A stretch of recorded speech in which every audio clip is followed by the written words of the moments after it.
வாசிங்களே, என்னாகமம் 25:1. இஸ்ரவேல் சீத்தேமிலே தங்கி இருக்கையில் ஜனங்கள் மோவாபின் குமாரத்திகளோடு வேசித்தனம் பண்ணினார்கள்.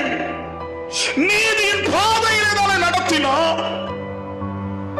பகலிலே மேக ஸ்தம்பமாகவும் இரவிலே அக்கினி ஸ்தம்பமாகவும் மன்னாக்களை பொழிந்தாரே. நல்லா தானப்பா உன்னை நடத்தினாரு. உனக்கு எந்த குறையுமே வைக்கலையே.